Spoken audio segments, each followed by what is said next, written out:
Hey YouTube, what goes on? And welcome to Disavowed Action Figures. We're here for X-Files, episode number 4. This is an X-Men, the animated series rewatch show. We're bringing a special guest on every week. We go through, we basically cut up with a bunch of screen grabs on a very classy, technologically based Google Slides presentation and discuss and summarize each episode of X-Men, the animated series in order. We started at 1, we're only at 4. It's going to be a long ride, but I got a lot of cool friends to come on, hang out and talk with me about it. And that's what we're going to do tonight. So we're at episode 4. Again, it's going to be the episode Deadly Reunions, which has something cool to show off for once we get started. But before we get to any of that, I want to bring in week 4's special guest. I was very excited to meet this dude on the Infinity Equation podcast. Had such a great time cutting it up with him, talking toys. Watching his reviews on YouTube, chatting it up with him on Instagram. Had to have him on here to talk about X-Men, the animated series. He's a huge X-Men animated series fan, just like all of us are. Let's bring him in at this point. Here he is, PacPhotos. What's going on, sir? How are you?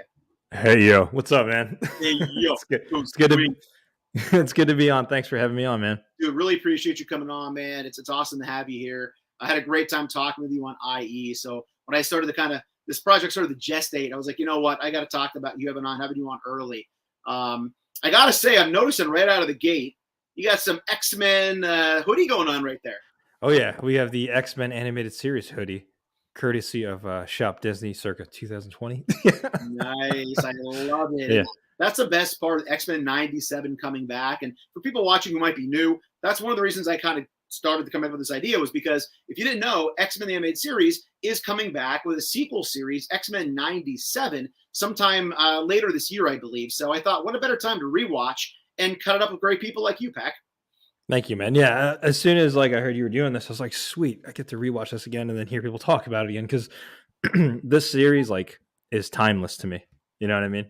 Yeah, and again, if you don't mind, expand on that. Like, the first question I like to ask everybody on the show is, what's special about this show? What do you remember watching it as a kid? Why is it important to you in your collecting and comic book and just geek life?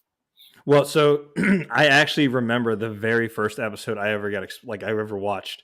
It was Saturday morning. I think my brother had finished watching Eek the Cat or something, and I was watching with him, my older brother, and he was watching the show, and I was like, who are these two dudes throwing cars at each other? And it's Colossus and Juggernaut. I'm sorry if I'm jumping ahead in season here. Sorry, guys. No, you're fine. But I was like, okay, they just threw a tank at each other, and Juggernaut just threw a bus. I was like, this is wild. So then that's what got me hooked on it. I was like, who are these large-in-life characters fighting it out? And then it just morphed into this thing where, it was a phenomenon in the 90s. It exploded with the comics, the toys from Toy Biz. In terms of, my collecting now, one of the reasons why I got really heavy into Marvel Legends was when they started doing those teams. I have them right there in the back. Yep. First one I picked up was Cyclops, and then Rogue, and then all of them started coming along. Wolverine, and it finally got completed last year with Morph being on there. So it's definitely impacted my collecting, and it's also got me going down rabbit holes, because I'll watch older episodes and be like, oh yeah, they made a Marvel Legends of that. Let me go backtrack and buy it. So. That's incredible. Did you have any of the little Toy Biz 5-inch ones when you were a kid? Oh yeah, I had Juggernaut. Oh yes, that's another thing. Sorry, I'm gonna jump some more here. Right. I had the bendy Juggernaut, the Bendums, they had a bendy figure. I had Juggernaut. The first Toy Biz articulated figure I got was Magneto, where you push this thing in the back and it had a flash feature. It flickered. Yeah. So I had that one, and then I got because Toy Biz would reissue these, and I got pretty much all of them. I even got the Marvel versus Capcom stuff, which I wish I still had them. Oh yeah, man. How about yourself? Yeah, I did. Again, that was my meat and potatoes when I was a kid collector. At that age, I still have most of mine. And what we do every year is I try to post on Instagram for Christmas for this. I do a geek Christmas tree, and we actually use all the old Toy Biz X-Men figures as ornaments and kind of put them on the tree. Nice. Yeah, so that's why as soon as you said that the flickering Magneto, mine doesn't flicker anymore, unfortunately. I remember being a kid, I thought it was does he shoot water? It's what is this? And I was like, oh no, it just flickers. It's funny. We'll talk about that with tonight's episode too, because the way a lot of times their powers are shown in animation early on. As a kid, you got to be what's going on here? Like, why does it look like water? What's he doing here? Yeah. So we'll get into that. But I'll tell you what, before we kind of start ripping into this episode for episode 4, let's say hello people who are in the chat, who are joining us.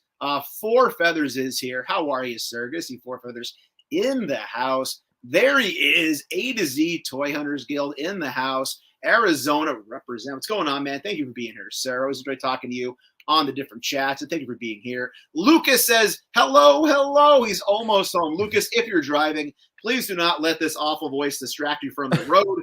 Get home safe. I don't want to lose a viewer, okay? I don't have many. I'm just kidding. Be safe, buddy.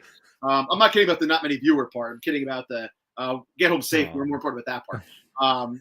Four Feather says, cheers. And Lucas also adds, he just pulled into his garage, very much like the blackbird flying into the mountain to kind of hide at the X Mansion. So we'll say hello to more people as they arrive. But I'll tell you what, let's get right into this episode, huh? Yeah, for Lucas, because you just arrived, I'll pretend to be the GPS. You have arrived.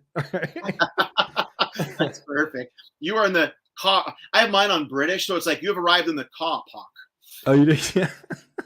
I don't know why. I just do.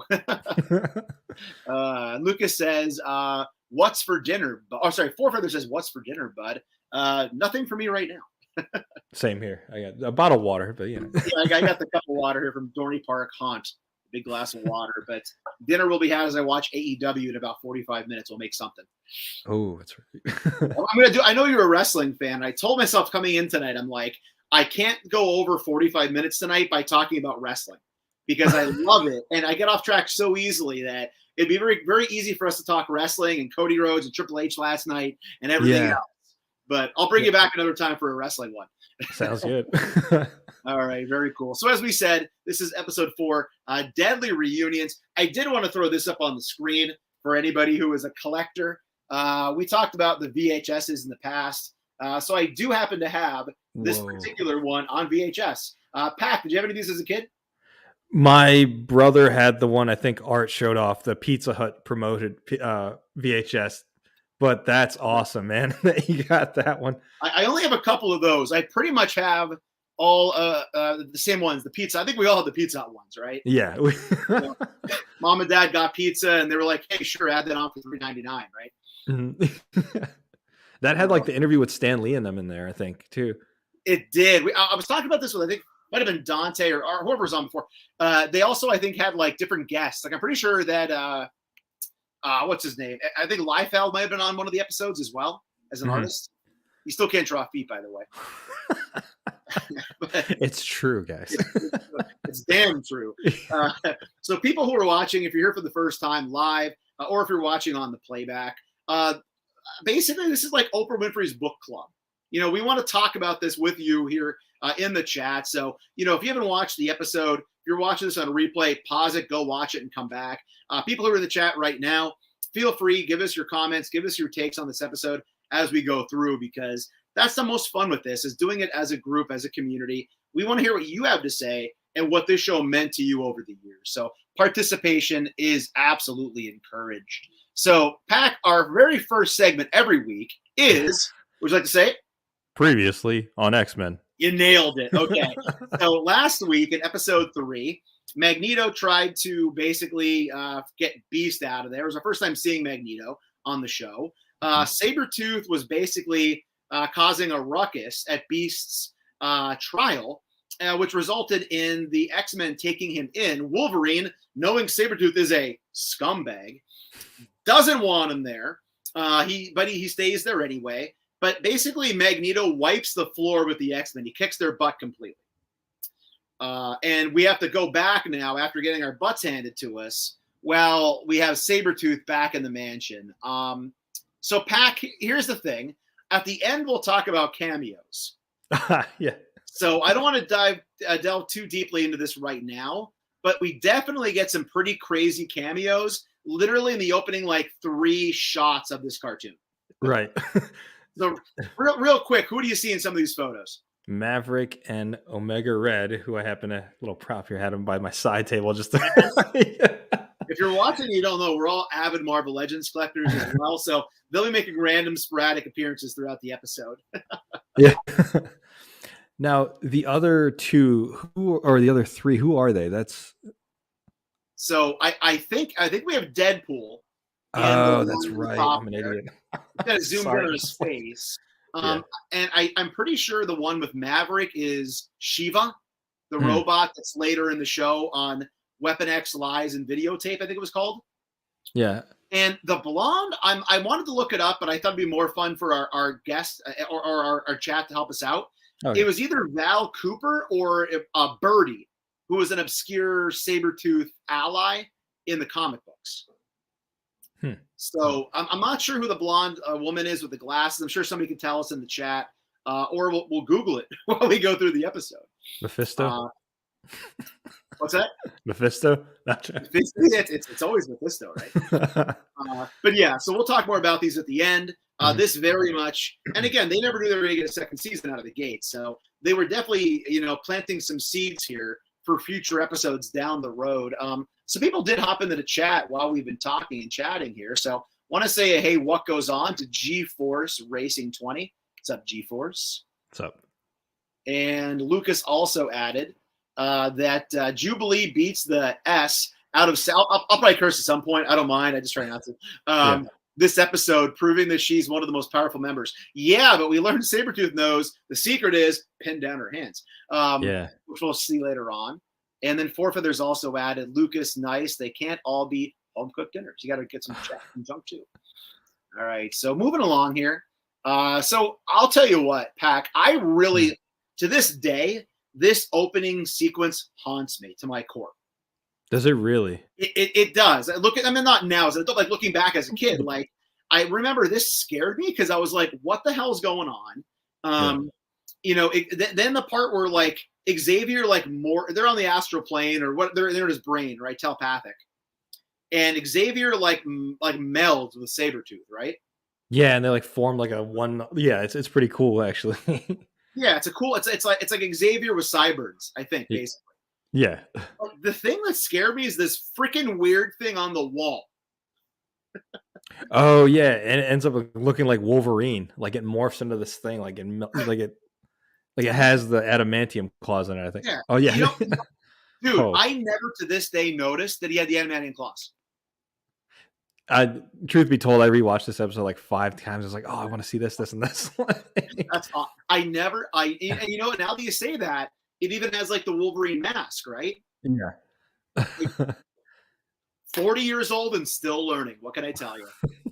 This is why I love this show, because I learn more about it by having people like you on here. So definitely this just freaked me out. Did you ever play Mario Brothers 2 for Nintendo back in the day? I had it for Game Boy, like the OG Game Boy, like the gray and green screen. I only ever rented it. I didn't own it as a kid, but I remember there'd be this like mouth that would like open on a wall you have to run through. Yeah, I know what you're talking about. I don't even know what the hell that even was. The whole game is weird, but this is what it reminded me of when this thing is there and then this thing just appears, Yeah, he kind of looks like that side character from Space Ghost. What's his name? Not Drax, obviously. I know who you mean. I can't think of it. Damn it. Yeah. You're right. He definitely does, dude. All right. So then again, we basically see that Sabretooth breaks this mental link. This is Xavier trying to help Sabretooth get past his rage. And then he slowly kind of comes back out of his mind. And we see that they are back basically in the infirmary. Sabretooth is chained down. Then we get a shot of the X-Men who have just come back from getting their absolute asses handed to them by Magneto in the previous episode. And I want to Pac, what's with the X-Men drinking coffee all the time? Yeah, I noticed that. I was just like, is this the Gatorade for them? Like as soon as they're done fighting, they just hit up a coffee. Yeah, they get their don't want to sleep. And they come back, this is such Folgers in your cup. What's going on here? I really don't know what's going on with the coffee, but they're powwowing and they're talking about, the fact that Magneto kicked their butt. And then Wolverine's like, oh yeah, I forgot Sabretooth was here. Yeah. Also, I feel like if we made this a drinking game, people would pass out very quickly. How many times Wolverine walks out and angrily leaves an episode? Or in this episode in particular, Xavier gives him the bony finger. Yeah, he did. At least 3 times. I tried to get every single one. He gives the bony finger of judgment at an X-Man, and he's like, "I know more than you." Yeah. Talking about, like, speaking of, like, walking out, like, I mean, he did it in the first episode. So it's I think it was every episode since, to be perfectly honest. That's yeah. and he's always like, "You're lucky I didn't go too far, bub." Yeah. Like, you know, he's sitting out in that Jeep and he's just like stewing, like, "They'll come looking for me." It's like you're in a relationship, you get an argument, and then it's like, all right, I gotta come back. Yeah. It's like, there's the bony finger. There's the bony finger. This was the bony finger of judgment, like, "You were like this too, Wolverine, and I helped you. Now it's Yeah. your job to help him." Can only imagine the X-Men in the background being like, ooh. Yeah. Well, in my school, it'd be like, "Oi, you got the bony finger." Yeah. All right, so we jump to Magneto, and he's chilling in like his secret base, and I love when there's multiple monitors on any show, right? Mhm. So multiple monitors, he's looking at these, and he's like, "Where would Xavier expect me to attack?" So he settles on, appropriately, a chemical plant. Yeah. Because apparently in the 90s, there's all the craze to attack a chemical plant. Yeah, and you know what? The reason I included this grab here, Pac, Uh-huh. every time I see this, I think of Batman, and I think of Access Chemicals for some reason. Oh, really? That's where my I brain kind of goes see that. immediately. I got some people jumping in here. Northern Nomads in the house. Something. Pops. What's up, man? And yes, let's get back to it here. So they're at the chemical plant. I'm sorry, Magneto goes to the chemical plant, and he basically destroys it, right? Yeah. Yeah, he's chasing people. He's blowing stuff up. I mean, this when I was going through this earlier, this is where I was like, I got to be careful, so I'm going to curse a lot at this part. So they installed a program in Cerebro that's like going to tell them right where Magneto is going to attack, and all of a sudden, Pac, there it is. Yeah, there's the finger point. It looks like he's pushing Storm's communicator, though.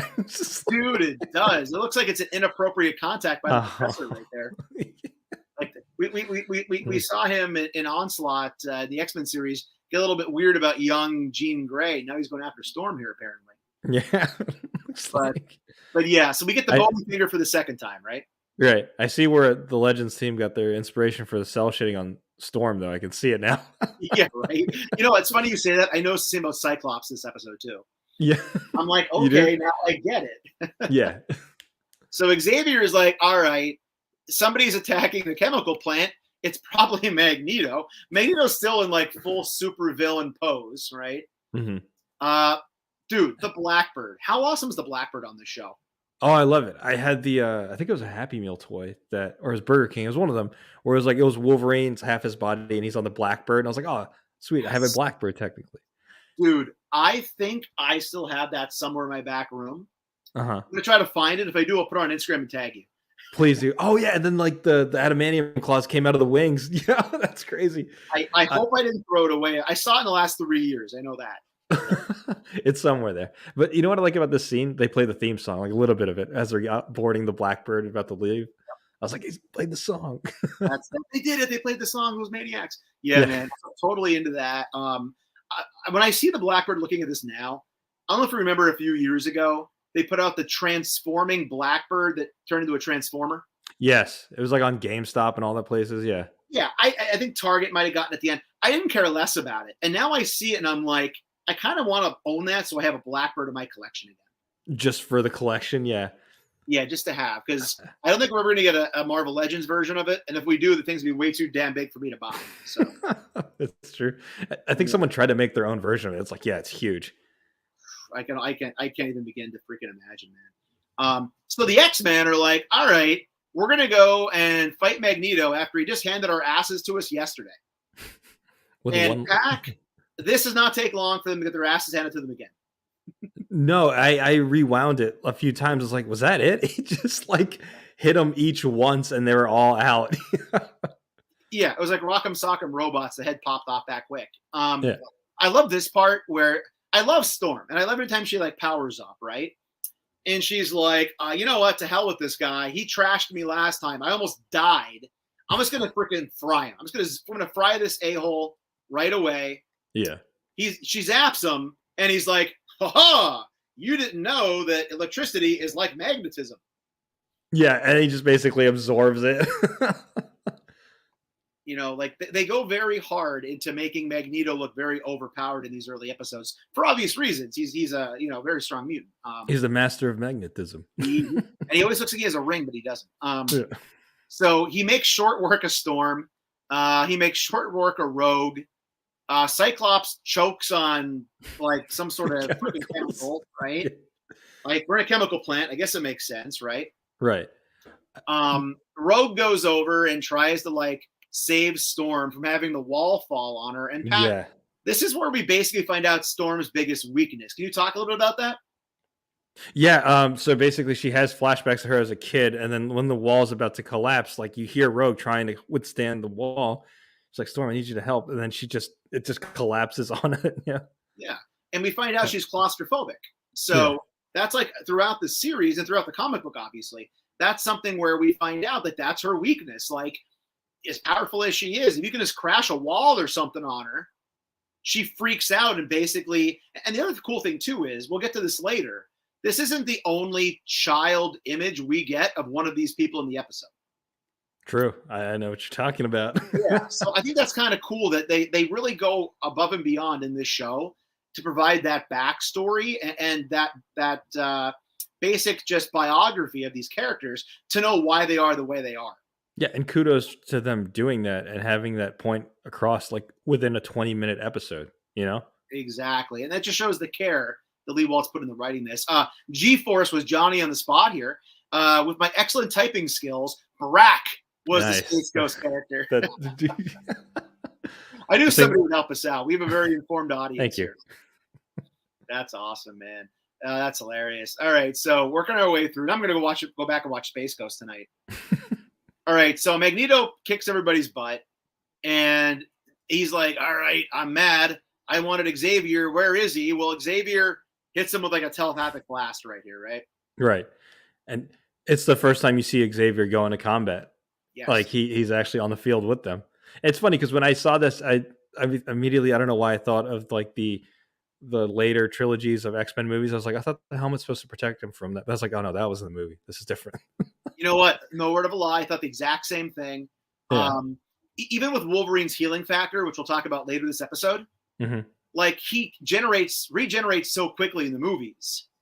You tend to forget in the cartoon, it wasn't addressed the same way. Right. And like you will see it later on in the episode. Yeah.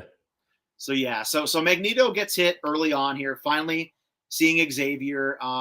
So Rogue tries to rally the troops here. She's like, oh man, I'm the only person left. What the hell happened, right? Yeah. Yeah. So she tries to dig Storm out, and then we get, again, it's just iconic.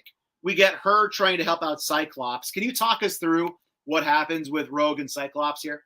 Yes, she's like, it's like, oh, come on, Psych, hold on. And then she gives him CPR twice, and then essentially she finally, resuscitates him.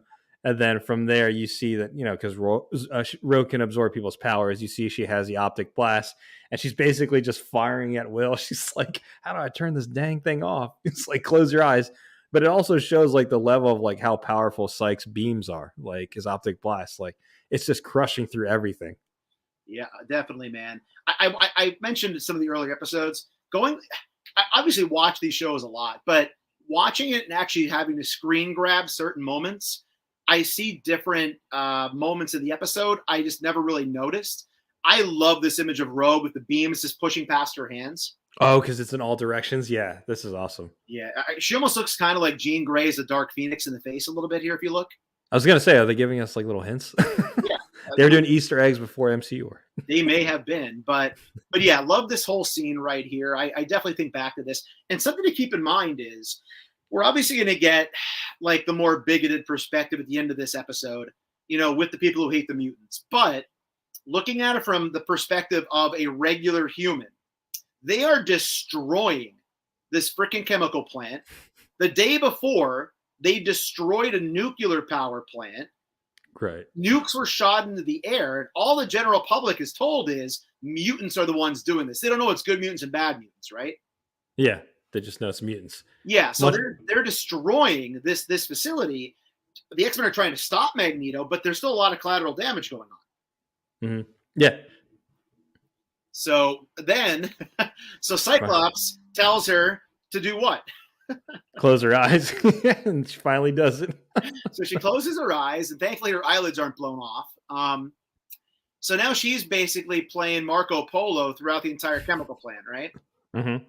So she's roaming around, and we finally get the face-off, right? They built this for 2 episodes. We finally get the face-off between Xavier and Magneto right here. Yeah, and can I just say, I love how his chair hovers like so high to these great lanes. Like, it's wild. It is great. And I'll tell you, from a Marvel Legends perspective, I have it. I have the Xavier in the hover chair. But, like, they got to reissue that thing because people need that in their collection. That's true. I remember when I got that. I remember picking it up pretty early on in my collecting. And at the time, I wasn't all about the X-Men. Like, now I'm still do other Legends. But now I'm, like, building out all those classic 90s teams. Like, now we have Generation X popping up, right? Right, yeah. So I'm glad I bought that when I did because I almost didn't. And now it's pretty darn expensive, I think, in the aftermarket. Oh yeah, and I know when they said like they're gonna do like the cell shaded stuff, I was like, "There's no way they're gonna fit his wheelchair or his hover chair in one of those boxes." No, definitely not, man. Yeah. So here's a good kind of pulled back picture of what's going on, and this chemical plant is just frigging utterly destroyed at this point, right? You know, so between what Magneto did and the X-Men trying to help, and Magneto's like, you know what? To hell with you. He blasts them right out of the chair, right? Yeah. He's like, screw you, dude. You're out of here. Now, I love this image here, man. Look how freaking pissed off Xavier is here. Yeah. I can I mention something though? Like prior to him like blasting him off the chair, it was a very powerful quote by Magneto. He said, because Charles was trying to reason with him, and you see 2 different philosophies arguing back and forth. Yep. But Magneto said, "My people tried to use words while the other side used tanks." And I was like, "Oh man." Exactly. I felt that, and that's why. And then you could see why each. You know what I mean? It was pretty intense. Yes, and that's huge because as we've talked about, people's experiences in real life. That's why I love the show. People's past experiences shaped them into the people that they are. So it's one thing to say you have a very peaceful approach to things, but if you're somebody who was obviously put through, you know, much more adversity in your life, you'll be much more willing to go to the extremes Magneto goes to. Exactly. Yeah. Rightfully so. So, and we'll show more about his flashbacks a little bit later on here. He's obviously alluding to when he was a kid and his family and his whole town were basically destroyed, right? Yeah. So basically Xavier's pissed. I love the extra color of the eyebrows there because his eyebrows are already not bad enough, right? As a kid, I was like, are those the shadows from like the eyebrow, like bone structure, or is that his eyebrows? Yeah, man, it's wild. The figure has them pretty good too. But now Xavier's pissed, right? He's like, how dare you knock me out of my hover chair? That thing's expensive. Right. And then yes, we see that when you're talking about earlier, it's not the only flashback to a kid scene or when they were kids. Yep. Here it is. Yep. So he basically uses his telepathic powers to make Magneto remember and feel how upset he was when his family and his town were destroyed. So again, watching this as like a 10-year-old kid, this is deep stuff. Oh yeah. Like, well, they're not like we're learning about all these fears and all the different anxieties these characters have and the reason they are the way they are. And, you know, as a kid, you literally see a child crying here, just like Storm was. And we're all kids watching this, like, what's going on? Like, why is everybody so upset here, right? Yeah. It kind of gives you more of that emotional, like empathy, like towards how they are, as why they do what, you know, not justifying it, but, you know, being empathetic to why he does what he does, you know what I mean? Or why he's the way he is. Yeah. And that's what makes a really great antagonist is if you actually understand where they're coming from. Like, we won't go down the rabbit hole, but like Thanos, for instance, right? He thought he was doing the right thing. He got a whole movie basically to do it. He was killing half the living things on the planet, but to him it was justified. Like, right. So again, not saying he's right. That'll get a lot of bad comments, but like, because he's not. Let's clarify. But you know, like with that said, like a good villain needs to be somebody you can either sympathize or empathize with, right? Right. Exactly. Important to point out, if you're catching this on the playback like 3 years from now, you already know this. Rest in peace, Tina Turner from our Mad Max. Oh, geez, help me out. Which movie was it she was in? Oh, God, I'm losing credibility here. Oh, no, I'm losing credit. I'm not sure which Mad Max Thunderdome, Beyond Thunderdome she was in. Oh, okay. She was in that one, huh? She was in that. She was like the queen of Bartertown, I think. Oh, okay. Rest So, in yeah, peace, so exactly. Random thought. She was like 84. She had a good run, right? All right. So continuing on here. Sorry. No, we take a lot of hard turns and pivots sometimes. It's all good. All right. So Magneto is like, to hell with this. I'm getting out of here. This isn't cool, dude. So he blasts his way out, and he freaking like just flies right out of that chemical plant, right? Yeah. And it shows, like, I mean, I didn't really think of it like growing up, but I was just like, man, looking at it now and rewatching it, like, this shows how, like, if Professor X wanted to, he can get you. Like, he'll tap in your most vulnerable state and then just expose you with it. And that's why Magneto retreats. He clapped the 3 other X-Men, and here he is just retreating because Professor X came through. Yeah, exactly. I mean, and if anything, and again, as a comic book reader, you'll be aware that Xavier gets very dark in the comics quite often. Mm-hmm. Obviously, literally dark, with a dark version of himself, which we'll see in this series, obviously. Yeah. But they do later on come back and say about all these dark desires that he has, that he kind of keeps bottled up inside. He got pretty dark here in episode 4. Yeah, once he threw him off the chair, man, it was over. Yes. The minute he was thrown off, he's like, dude, that was so not cool of you, right? Yeah. All right. So I really like this picture here. Again, anytime we have one face or one kind of panel kind of dissolving over the other, basically Xavier's like, all right, we got to get out of here. So can you explain to the audience what he's doing here for Rogue? Yeah, he's trying to guide Rogue because obviously she has to keep her eyes closed because she still has some of Cyclops' powers. I believe he does check to see if there's any more civilians left in the warehouse or the chemical plant. But it's funny to me that, like, in this scene though, she already scooped up Cyclops and Storm without looking. You know what I mean? I thought it was pretty funny, but it's cool how they condition us to understand, like, his powers. It's like, oh, if it's in this fade sequence, that means he's communicating with the other people, Yep, exactly. So very neat. And again, like, just showing the fact that he as you mentioned, it's his first time actually at battle with the X-Men, and he's got to be crushed because he's been training them for this moment. Yeah. And they are not performing well.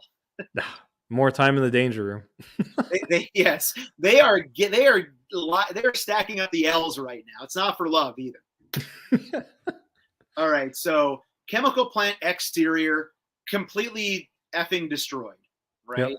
Completely destroyed. And to the public, it's going to be, again, because people have an agenda, it's going to be, these mutants are dangerous. Look what they're doing. Not acknowledging the fact there were people there trying to actually stop this from occurring.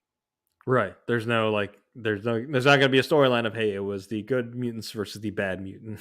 100%. And so we jump to a press conference, and we have Senator Kelly, I believe. And basically, he's going to turn out to be one of our antagonists for season 1, at least till the end of the show. And he more or less announces his bid for president because in his eyes, the current president is being too empathetic to mutants, and he feels they should be crushed. And if anybody would have noticed this gentleman right here, I believe, is Henry Gyrick, correct? Yep. and we know that the president shut down Gyrick's Sentinel program the end of episode 2. So, Gyrick is kind of like Don Callis of AEW, the invisible hand who is guiding this guy in this direction. Mm-hmm. Yeah. Be part of his Sentinel agenda. Exactly. So, and again, the best thing about the show is we'll get payoffs for this as the season progresses towards the end of the first season. So we jump back to the X-Mansion. Jubilee was left alone to basically watch Sabretooth. And that crafty Sabretooth, he really turns on the charm here, and he's like, I'm sorry, Professor X is trying to help me work on this. And, she must have known he has a healing factor because he basically, like, scratches himself, I guess. Yeah, and she sees his wrist, and she's like, oh, no, your wrist. And she's like, here, let me. Oh, man, when she did that, I was like, there's no, What's up, man? Which when she did this, like even as adults, like, no, don't do it. But then, you think back then she was still young and she didn't know any better. But that's Exactly. the skill of a old sly Sabretooth right there. Yep, she's still getting acclimated. And hey, yo, Joe Jerk in the house, really loving your content, sir. Check his videos out. Some great current reviews going on there. Thanks for being here, man. So Jubilee gets tricked here into letting Sabretooth out. Mhm. And of course, well, he's a scumbag, right? So, he's gonna basically tear her to shreds. Right. And I love that he's like, I'll tell you what, I'll let you live if you let my other arm loose. yeah, and she still does it. I mean, I guess what does she have to lose at this point, realistically? Right. This brings us to the return of the angry guy who walked away, right? Just like in all episodes, he leaves and comes back. But you're about to say something. What was cool was like right before like she released his other arm, you could see her trying to use her powers, but she couldn't. It was like, yeah. Yeah, he's like, your powers are no good if your arms are beside your sides, or whatever he says in Sabretooth language. So essentially, we find out here that the entire time, him getting attacked at the courtroom, he was a plant. Magneto, he's working for Magneto. Magneto plants him to basically get taken into the X-Mansion because he realizes that Xavier would do that to try to help him. Yeah. So he's trying to destroy the X-Men Mansion from the inside. So we get a great imagery of Wolverine returning where it looks like his claws light up. Obviously, it's just the metallic glare. But as a little kid, I'm like, does he have hot claws? And then he did in the comics get hot claws later on. Yeah. Which is ironic. It's funny in the opening sequence when he goes like this, you see like this little electric thing go. Yeah. Yep. And that's such an iconic image with the intro, right? Yeah. It's really funny, but attention. What's interesting about this is right before he appears, like you could see he has a similar abilities as Wolverine. He sniffs him. He's like, he's here. Then Wolverine comes out. Yeah. Yep. And obviously, as comic book readers for years, excuse me, we didn't know the connection between them. Are they brothers? Are they father and son? What are they? And they really leaned into that with this episode, obviously. Growing up, did you like have an idea? Because I remember me and my brother would be like, "Oh, they have to be brothers. They have the same capabilities and same powers." You know what? I really got deep into the weeds on that. I remember like as a kid researching, and then thank God we eventually got dial-up internet, so I can actually look it up on. Although it wasn't Google, it was Ask Jeeves back then. I think. Yeah. Shout out to the dial-up. Exactly. Anyway, don't pick up the phone. All right, fighting with my sister. Oh God, it was awful. So, all right. So Sabretooth here, and at the end of the episode, we have to pick our favorite quote. This may or may not be mine, where he's like, "What about a little taste of some animanium?" And like Wolverine's pretty like freaked out. He's like, "I'm screwed." Yeah. Like pretty he looks much scared there, right? Yeah, and like as a kid, I'm just like, because I already knew about like the Hulk and all them. I was like, who's this big dude that like is it like a hulking character? And they drew Sabretooth pretty big in the TV series. They did. He's yoked. And that's why I hate the version of Sabretooth on my X-Men shelf back here from the Apocalypse Wave. Yeah, it was on a regular buck. I have the Diamond Select one still, but not as articulated, but it's similar to like this is. That's a little bit better. Four Feathers said, yeah, that was always the same question for me. Were they related? I think at some point I settled on that I thought Sabretooth was his father because he was so much bigger. Oh, yeah. And that was just my child brain, Yeah. And but again, here we get more talk about their history together. And we mentioned earlier in this episode how Sabretooth used to work with Wolverine, obviously. Hinting at a Team X, which we'll see later on. I love those episodes in those comic books when they get into all their Department H, Team X stuff, espionage and everything. It's so cool. Yeah. I like in here how he calls him out. He's like, now you're just a hired goon. I was like, oof. Yeah. He's like, when you start working for Magneto as a lackey, right? Yeah. All right. So here we get more coffee, Pac. Shout out to Folgers for sponsoring this episode of X-Men. Yeah, man. Apparently coffee just fixes everything in this house. I watched this. I was like, all right, there's 2 cups, but there's 4 of them. I was like, what do we shit? Yeah. Well, I guess Rogue can't have caffeine. She gets to it rambunctious, I think. Yeah. And some of that rambunctious nature comes out right here, Pac. Yeah, I was going to say. I don't know if this is going to be your favorite quote or anything. I don't want to spoil it, but You're good. it was just funny. He's like, we'll have to do it again. He's like, yeah, well, yeah. Because he's such a Boy Scout, right? Yeah. And we've established at this point he has the relationship with Jean, and they just started hinting at the love triangle with Wolverine in previous episodes. Yeah. So yeah, I love how she like crosses her legs and just like for a kid's show, they really have her flirt a lot on this show. Oh yeah, especially with Cyclops. She was trying to get it, and even like in the first episode, I remember talking with Archie about this. The part of the episode where they're in the mall and Gambit's flirting with the girl working in the boutique. Yeah, and he's like, "I like to play solitaire unless I have somebody to play with." Like, yeah. what's happening here? Like, Yeah. I'm going through puberty watching this stuff. Mm-hmm. Then, of course, not now. My voice finally did change. So they all walk back in, and we're getting to yet again the favorite. Oh, I almost spoiled it. We're getting to yet another great part of the show in a moment. So they all barge in, and Wolverine gets the upper hand, and he's about to at least, like, I wouldn't say kill, but take out Sabretooth, right? Mm-hmm. And I'm wishing he did. And I'm joking. And what do we get? The bony Xavier finger. The finger of judgment. Wolverine, how dare you? I should have known not to trust you, Wolverine. How dare you attack that innocent mutant who's trying to be rehabilitated here at the X-Mansion?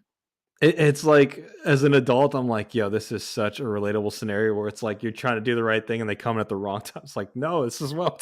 Dude, it's not what it looks like. Not what it seems. It's not what it looks like. I swear to God, right? Yeah. I swear, I think Vince probably stole the "you're fired" point from him. I think you're right, man.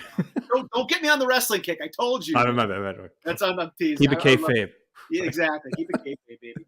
All right, so this allows Sabretooth. I couldn't get a real good picture of this to get a sucker swipe on Wolverine.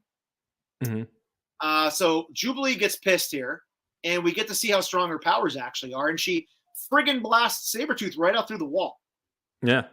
And yeah, to where you see him running away right there in that second frame.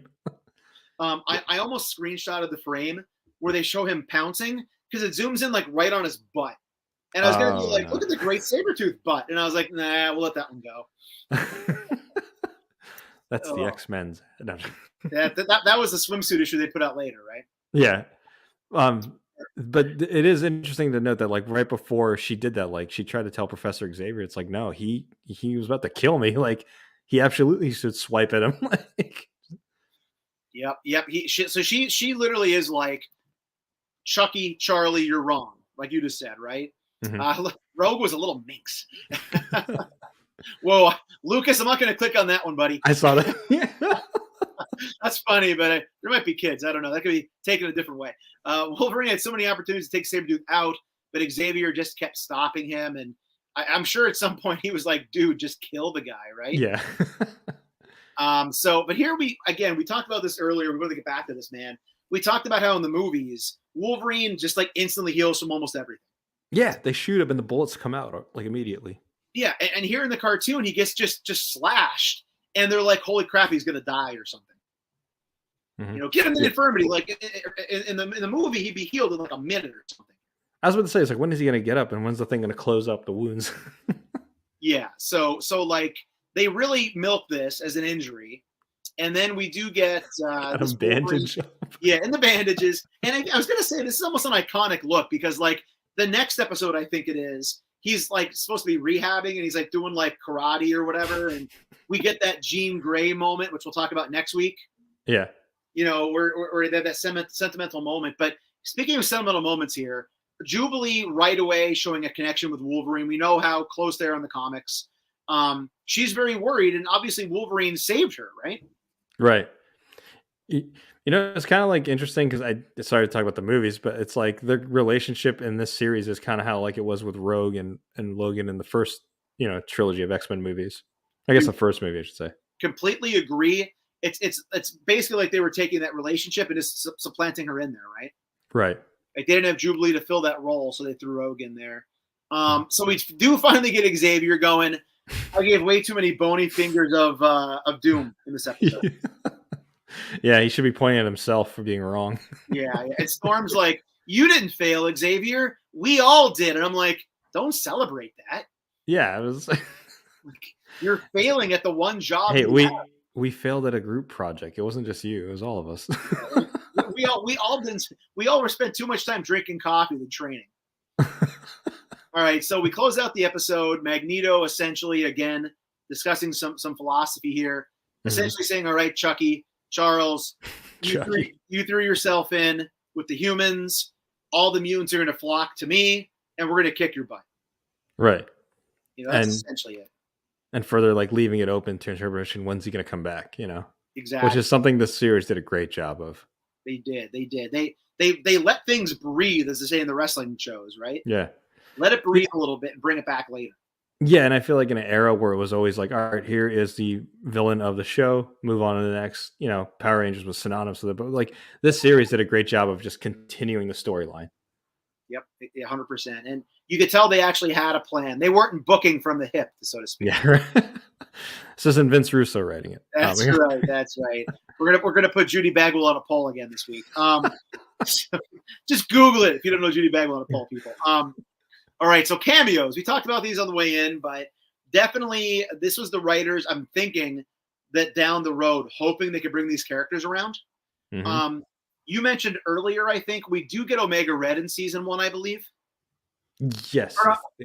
I'm sorry, you talked about Juggernaut and Colossus, which led to Omega Red, right? Right. Yeah, so I think we get Omega Red here. Deadpool, they never got the green light to use. Spoiler alert, but I guess they were shooting for the stars. Really? And then, of course, tune into that episode. Yeah, right. And then later on, they do bring back the history of Sabretooth and Wolverine. So we get more with Maverick. We get more with what's the name of the robot again? I forgot. Was it Sheeta? Shiva was like, I think it's like Shiva. Was it Shiva? Yeah, they were V. Shiva. I think. But I think they changed the name for either the comic was a different name or the cartoon. There are different names in the comic and the cartoon, basically. So it kind of runs together for me. But yeah, we do get some good cameos in this episode, leading to things later on, which brings us to talking about our favorite parts. So, sir, tell us who was your favorite character in this episode? I'm gonna have to go with Magneto, just because, like, growing up, like I mentioned, I always relate it back to the toys because that's what keeps the nostalgia memory for alive. I was like, thinking back, I was like, man, I guess every character that had a helmet I liked early on, like Juggernaut, Magneto, and in this episode, you really saw Magneto's strength just completely wiping 3 of the X-Men out. And then also you can also see like his background a little bit when Professor Xavier did his telepathic move on him, showing why he's the way he is. Just awesome. He's a badass. Exactly, giving us that much needed backstory and everything else. So if you think about it, we did not get too many characters in this episode compared to other ones. Right. They were pretty limited here. They really focused in on certain characters. I'll go with Cyclops just for the moment you mentioned, where he's just very much that Boy Scout, and he's like, just don't tell Jean about it, okay? Yeah. Oh man, that's hilarious. I know, right? All right, so brings us the favorite quote. What's your favorite quote from the episode? So my favorite quote was right before the X-Men meet up with Magneto at the chemical plant. The reason why is because he says, "I wonder how you'll look, Charles, after so long. Perhaps a toupee." I was just like, what a jerk. That is a great one, man. I forgot about that. Now that you mentioned it, that was hilarious. Yeah. That was a great quote. I've said every week I've been on here, you could very easily always pick a Wolverine quote. Right. You could. I loved when he basically says, "You were always second best, but in this business, bub, second best don't cut it." Oh yeah, and then kick, boom. I like that, but I'm not going to go with that. I'm going to go with what you said earlier, which was Rogue, to tie it together. Yeah. Where she says, "Let's try it again sometime." Yeah. Is it okay if I cheat? Because I have another quote too. Yes, absolutely, man. When he first sees Sabretooth again at the end, when he comes back, he says, he's like, "You egg-sucking piece of gutter trash." One of the most... I said this in one of the episodes. I remember when I was in elementary school watching this, there was a kid that would bully me or whatever. and like I was like I like wrestled and stuff like for a wrestling team. So like I wasn't like a little kid that couldn't defend himself, but I was raised not to be violent, you know. Mhm. So I just wanted to like I imagine myself just laying this kid out. And I remember when I'm a little kid thinking in my room like I'm gonna go up to him and call him a scum sucking piece of gutter trash. Never did, but should have. I'm going to use that now. No, I'm joking. I'm gonna use it at work tomorrow and see if I can lose my job. All right, so we got both our quotes right. All right, favorite moment in the episode. It's going to be the opening sequence with Sabretooth. The reason why is like I mentioned, like it's you're able to see Charles like telekinesis, like his true powers, like how it is at play, and like how he gets into the minds of like these people. I didn't notice it till I was watching this episode. If you think about it, in Multiverse of Madness, with that Scarlet Witch and Professor X sequence, it's kind of like similar. Like that brick wall where he's trying to get through to Sabretooth.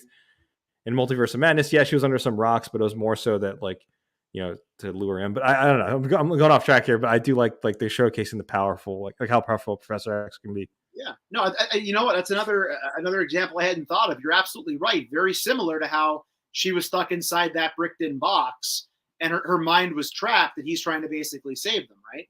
Mm-hmm. Yeah. Ooh, and the moment in that movie, that was a crushing moment, literally, when he gets that. I did not see that coming. I knew he was going to get attacked, but didn't expect that. You guys like X-Men? Watch. Yeah, exactly. The hell with you guys. Yeah. So, all right, my favorite moment. I'm going to cheat too. There's three. Go ahead. You probably know what all three of them are. The bony finger of judgment. Every time Xavier is just like, no, I know more than you because I'm bald, you know, or whatever. Yeah, so just seeing you point at me, I'm starting to feel it now. I'm feeling judged. We shame our guests here on Disavowed Action Figures. Shame, get the shame bell out. I am wearing my Game of Thrones shirt tonight, so shame bell. But yeah, so again, great episode. Any final closing thoughts on this episode in general? Just a nice way to kind of like the cameos, like you mentioned. I think I think you really could see the showcase between like Professor X and Magneto. You know what I mean? I like that showdown because you really got to see Professor X's powers at play. And I like how they leave it open for stuff later on in the series. They really are scripting something here that's meant to go long term. And they're really just essentially setting up what the stakes are going to be on this show in these opening 4 episodes. And we know that even though we're going to get some side stories moving forward, Magneto's always going to be looming in the background, right? Right. Which you mentioned earlier, which I couldn't agree with more. Thanks. Yeah, so that's about it, guys. So we're ready to tie it up here. Went a little long, but I don't mind. I love talking this stuff.